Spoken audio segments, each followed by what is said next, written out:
Okay.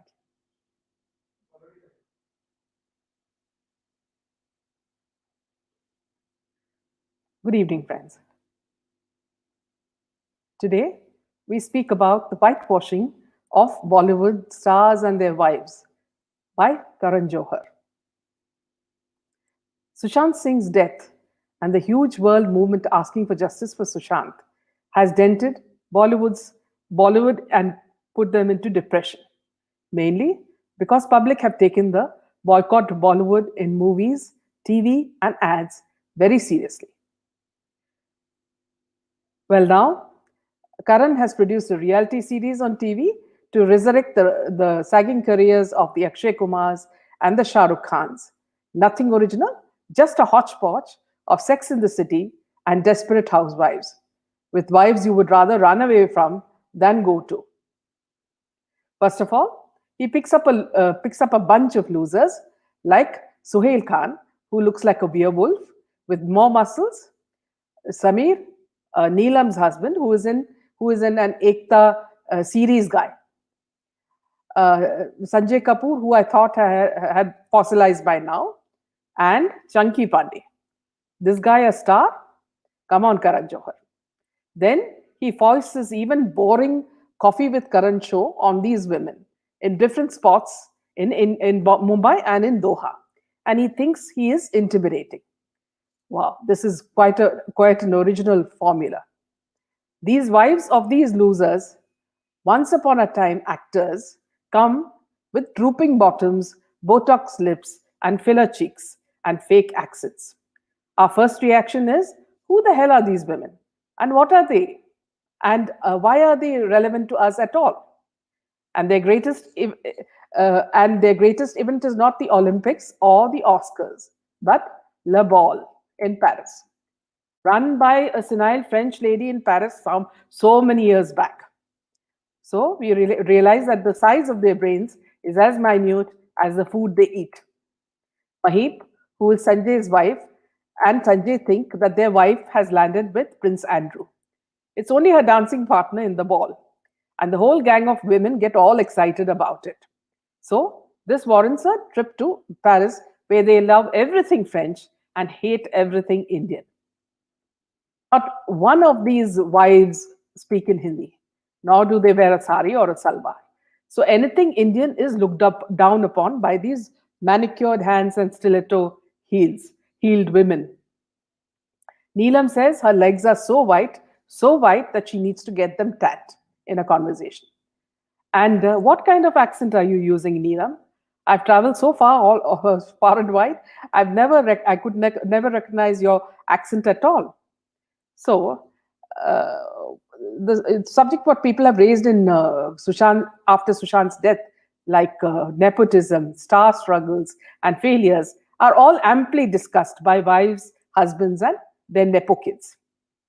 Cheap designer wear that splits at the seams is what they wear, and their dialogues are filled with all the four-lettered words, right from fuck, shit, asshole, cuss words that they want our youngsters to learn, perhaps.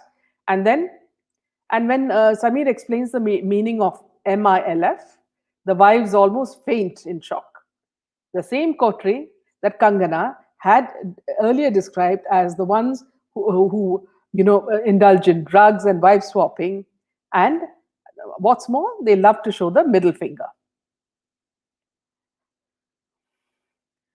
And it's even more amusing to see their children, all of them dressed in the minimum of Western clothes, and they who find speaking in Hindi rather demeaning, and yet all of them want to act in films and become, the biggest Bollywood star.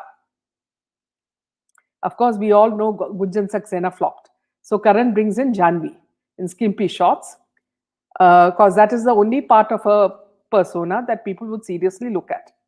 And Maheep praises her, her own wannabe actress daughter to the skies, as if they've reached the status of Madhuri Dixit. So it's more like you scratch my back and I scratch your back. Then Karan decides that Ranveer Singh is facing, a bad time, and he's been getting bad blood from public. So he makes the wives praise him to the skies. This is the only way to ensure that the actor gets some movie or some ad. And then slow motion moves seem to be a favorite of Karan Johar's tactics as a producer and director. When the mummies walk in slow motion, they look like jiggly wiggly jelly beans.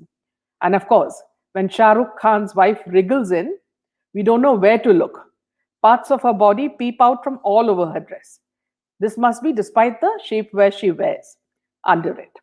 Heaven save these women who are more silicone than flesh and blood. Gauri can't smile as her Botox restricts her. Watch how all the other wives fawn over her like she's some kind of a lioness. And then a white pancaked Shah Rukh Khan walks in and tries to play the Casanova. Only thing is, he has grown too old for his role, and the women he's wooing are all not 20 somethings, but menopausal wannabe actresses who Ekta may give roles to if they perhaps sign a no problem to sex clause. Well, as mentioned earlier, this reality show was literally lifted from Sex in the City, Abu Dhabi's episode. Since Karan Johar has a thick skin, as all the seven production homes that, just like the other seven production homes, he also copies Hollywood movies and series. He won't feel bad if we make this comparison. Moreover, to save costs to carry these menopausal women to some city abroad, he makes use of Qatar's sagging tourism graph and gets freebies, as in first class tickets, stay in five-star hotels, and coupons for dinner and cocktails. And the women actually think they are being stalked by an Arab. I thought by now their husbands had told them that at their prime, stalkers will not risk their reputation running behind them. In fact, their loser husbands all act rather strangely in this series. It's a reality series, and they all act so strange. For example, Suhail Khan looks stoned. Samir, Neelam's husband, looks like a retard. And Sanjay Kapoor looks like he wants to beat his wife the moment she opens her mouth. The whole series, which I had to sit through, as I wanted to tell our viewers to the kind of production that Karan Johar is coming out with, and the kind of hair these women, dyed hair and pouted lips and fake Louis Vuitton bags that these women carry. Lol. Karan Johar wanted all the seven production biggie homes to curate stories of our great nation while we celebrate 75 years of India's independence. Well, he certainly started with a bang. All for menopausal frustrated wives and their escapades are the start to his, if that is the start to his series, we can search for a crematory ground for the whole Bollywood clan. Thank you, friends. Good night.